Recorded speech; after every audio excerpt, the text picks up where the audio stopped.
अल्लज़ीना आमनू वल्लज़ीना हाजरू वजाहदू फ़ी सबीलिल्लाह उलाइका यरजूना रहमतल्लाह वल्लाहु गफूरुर रहीम। आमन्तु बिल्लाहि सदक़ल्लाहुल अज़ीम व सदक़ रसूलुन नबीयुल करीम।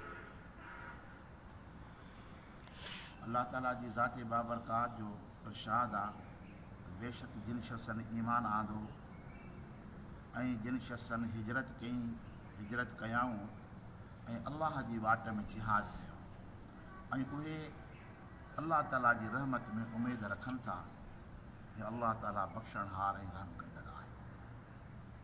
हिन आयत मुबारक जे अंदरि जेके अहकाम जारी थियनि था उहा हिकिड़ी हिजरत आहे, ॿियो जिहाद आहे। जीअं नमाज़ जो हुकुम आयो, रोज़नि जो हुकुम आयो, अल्लाह जी तरफ़ां हज फ़र्ज़ु थियो, ज़कात फ़र्ज़ु थी।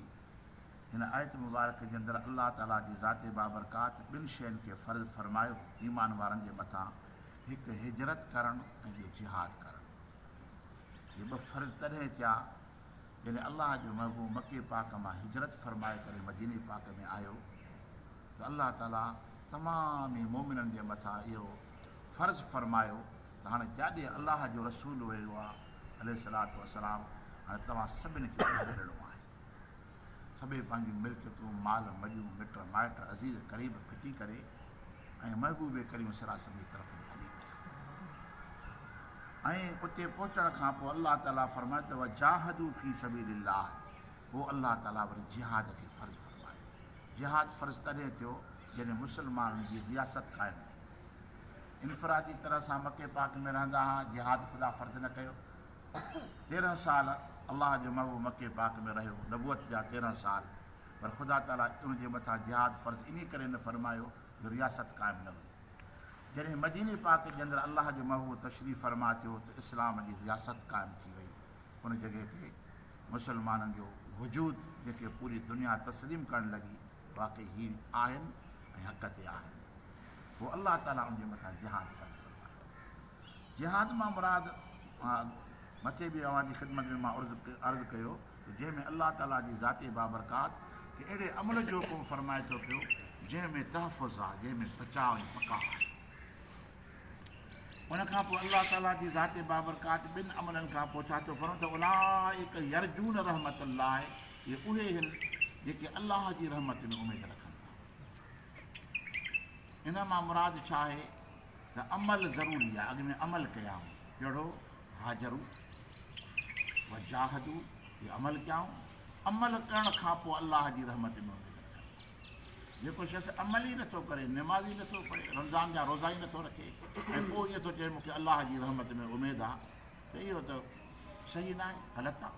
सही उहो आहे अॻ में बंदो अल्लाह ताला जी इबादत करे पोइ अल्लाह ताला जी रहमत में उमेद रखे, अॻ में उनजी फर्मा बरदारी करे, अॻ में उनजे हुकुम खे मञे। ऐं इहो बि वाज़िह थी वियो त अमलनि में उमेद रखणु न घुरिजे, उमेद अल्लाह जी रहमत में रखणु। हाणे हीअ जेका निमाज़ पढ़ियूं था असां, त इन निमाज़ जो मक़सदु छा आहे? इहा अल्लाह जी इबादत आहे, अल्लाह जो फरमान आहे, पर इन जे बदिले में असांखे अल्लाह जी रहमत मिले। रोज़ो रखूं था, उनजो बदिलो रहमत आहे। यानी हुसूल जंहिं शइ जो आहे उहा ख़ुदा ताला जी रहमत खे हासिलु करणु। यानी हमेशह ख़ुदा ताला जी रहमत में उमेद रखणु घुरिजे त मौला असां तुंहिंजे रहमत जे मथां क़ाइमु आहियूं, जियूं बि असां तुंहिंजी रहमत सां, ऐं अॻिते बि उमेद तुंहिंजी रहमत में आहे त असांजो छुटकारो थींदो त तो रब करीम जी रहमत सां ई थींदो। नबी करीम सल्लल्लाहु अलैहि वसल्लम जी हदीस पाक आहे त क़यामत जे ॾियारे को आमिल, आबिद, ज़ाहिद ख़ुदा ताला जे हुज़ूर में हाज़िर थींदो।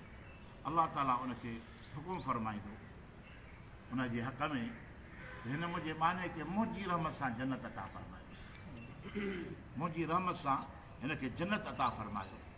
त उहो शख़्स सोचींदो हेॾी निमाज़ूं पढ़ियमि, रियाज़तूं कयुमि, जिहाद कयुमि, तिलावतूं कयुमि, तबलीगूं कयुमि, अल्लाह पंहिंजी रहमत सां मूंखे जन्नत ॾेई छॾी।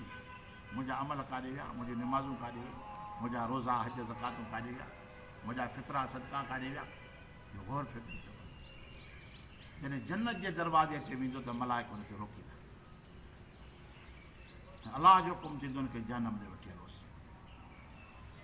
जहनम जे तरफ़ हिनखे वठी ईंदा। जॾहिं जहनम जे किनारे ते थी पहुचंदो, दाख़िल हुनखे जहनम में न कंदा, पर हुनजी शिदत, हुनजी हैबत, उनजी सख़्ती ऐं हुनजे मथां हुन जहनम जो रोब जॾहिं ज़ाहिर थींदो सॼो सॼो पघर पघर थी वेंदो। छा मुंहिंजी सोच थी, मुंहिंजी नियत, मुंहिंजो इरादो मूंखे जहनम में थो दाख़िल करे। पोइ उन शिदत जे दौरान उहो रड़ करे चवंदो मूंखे पाणी त पियारियो, पाणी त ॾियो, मां मरां थो, उन थो मरां, मूंखे पाणी त ॾियो। पोइ अलाह जे हुकुम सां हिकिड़ो फ़रिश्तो हुनजे अॻियां पाणी खणींदो ऐं हुनखे ईअं चवंदो भई पाणी मां ॾींदोमांइ, पर पंहिंजी ज़िंदगी जूं सभु निमाज़ूं, रोज़ा, ज़कातूं, ख़ैरातूं, जेके इबादतूं कयूं सभु मूंखे ॾे त पोइ पाणी ॾे। माण्हू चवंदो मां त वॾो कमु करे आयो आहियां, हीउ पाणी त थोरो आहे, न पी भले, पर इन जो बदिलो हीउ आहे जो तूं पंहिंजो निमाज़ूं, रोज़ा, हज, ज़कातूं, ख़ैरातूं सभु ॾे त पोइ पाणी ॾियाई, न त न ॾींदोमांइ। आख़िरकार अर्ज़ु कंदो त हा मूंखे पाणी ॾे, सभु निमाज़ूं तोखे ॾींदोमांइ, रोज़ा, ज़कातूं, ख़ैरातूं, हज, जिहाद, हर अमल मां तोखे ॾिनो, मूंखे पाणी ॾिया। उहो पाणी वठी जॾहिं पीअंदो त अलाह ताला जी तरफ़ हुनखे अमर ईंदो त तुंहिंजी इबादतुनि जो क़ीमत रुॻो इहो पाणी जो ढुकड़ो थियो। जेका 100 साल 60 साल तो इबादत कई उनजो बदिलो त इहो पाणी जो ढुकड़ो थियो। पर दुनिया जे अंदरि जो मां हेॾियूं तोखे नेमतूं खारायूं उनजो हिसाबु केरु ॾींदो? मुंहिंजूं नेमतूं तो खाधियूं उनजो हिसाबु केरु ॾींदो? तुंहिंजी इबादत जी त का क़ीमत ई कोन्हे की। तंहिं करे मां रब चयूं इरशाद फरमायमि त तोखे मां पंहिंजी रहमत सां जन्नत अता फरमायां। अलाह जो रहम आहे, ख़ुदा जो करम आहे, दुनिया में बि आख़िरत में बि। छो जो असां में त एतिरी कुवत न आहे जो हिकिड़ी लप पाणी जी क़ीमत अदा करे सघूं। पंहिंजूं माल मॼूं मिल्कियतूं ऐं पंहिंजी ज़िंदगी जूं इबादतूं हिकिड़े पले में विझूं त बि हिकिड़े ढुक पाणी जी क़ीमत नथी थी सघे। ऐं ख़ुदा ताला जी ज़ाते बाबरकात जूं एॾियूं असांजे मथां रहमतूं ऐं एॾा अहसान, एॾा करम आहिनि, इहे अणगणा आहिनि जेके हिसाब में नथा आणे सघूं। तंहिं करे अलाह ताला जी ज़ाते बाबरकात उलाइक यरजून रहमत अल्लाह, इहे उहे अथव जेके अलाह जी रहमत में उमेद रखनि, ख़ुदा जी रहमत में उमेद रखनि। त मौला तूं जीअं हिन दुनिया जे अंदरि तूं असांजे मथां जेकी नेमत फरमाई आहे इहा बि तुंहिंजे रहमत जे करे, तुंहिंजे रहमत जे करे। असां में कमाल थोरी आहे जो असां कमाए करे खाऊं था पिया, पर खाइण वारी नेमत ऐं पीअण वारी नेमत जेका तूं सिहत जिस्मानी तो अता फरमाए, इन खां अलावा सॼे खॿे अॻियां पुठियां हज़ारे नेमतूं आहिनि, पर अलाह ताला जी ज़ाते बाबरकात इहो कंहिं बदिले में थोरी थो ॾे, इहो पंहिंजे रहम सां ॾे थो, उनजी रहमत ताजो अता फरमाए थो। जीअं दुनिया जे अंदरि अलाह ताला जी ज़ाते बाबरकात पंहिंजी रहमत सां असांखे नेमतूं अता फरमाए थो, महिरबानी फरमाए थो, त आख़िरत में बि उनजी रहमत में उमेद रखे थो त आख़िरत में मुंहिंजा मौला जेका महिरबानी फरमाई त पंहिंजी रहमत सां असांजे मथां असांजा बेड़ा पार फरमाए। त अलाह ताला जी ज़ाते बाबरकात ईमान जो ज़िक्र बि बयानु फरमाई, उनखां पोइ हिजरत जहाज जो बि इहे ॿ अमल आहिनि ऐं अमलनि खां पोइ अलाह ताला फरमाए थो उलाइक यरजून रहमत अल्लाह, अमल करे पोइ अलाह जी रहमत में उमेद रखिजे। निमाज़ पढ़ी पोइ ख़ुदा खां रहम घुरिजे, कमु कयूं उल्टा ग़लति कमु कयूं वरी अलाह वॾो रहीम आहे करीम आहे, हिन में को शक आहे ई कोन। पर इहा तौहीन आहे हिकिड़े क़िस्म जी, इहा हिकिड़े क़िस्म जी तौहीन आहे जो नाफ़रमानी करे वरी अलाह जी रहमत में उमेद रखणु। उहो बख़्शणहार बेशक आहे, पर अलाह ताला तइलीम ॾिए थो त मुंहिंजी फर्मा बरदारी करे मुंहिंजे सुहिणे महबूब करीम सलाह सम्झी इताअत फरमाए, उन खां पोइ अलाह जी रहमत में उमेद रखो। तरीक़ो इहो आहे। वल्लाहु गफ़ूर रहीम, अलाह ताला बख़्शणहार ऐं रहम कंदड़ आहे, ख़ुदा त महिरबान आहे, करीम आहे। बख़्शिश फरमाइणु इहा उनजी सिफ़त आहे, रहम करणु इहा उनजी सिफ़त आहे। पर पानो बि पाण खे ख़ुदा जे रहम जे क़ाबिल त बणाए न। ख़ुदा जे रहम जे क़ाबिल तॾहिं बणजंदो आहे पानो जॾहिं बावज़ू थी करे ख़ुदा जे घर में अची उन सिफ़ में बीहे निमाज़ पढ़े।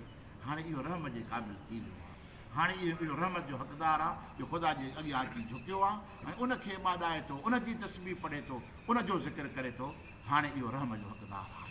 यानी पाण खे रहम जे क़ाबिल बणाइण जो जेको तरीक़ो अलाह ताला हिन आयत मुबारक में इरशाद फरमायो त अमल खे लाज़िम करे वठो, अमल करण खां पोइ वरी पंहिंजे अमलनि जे मथां भरोसो न कयो, बल्कि अलाह जे रहमत जे मथां भरोसो। दुआ आहे त अलाह ताला असांखे अमल करे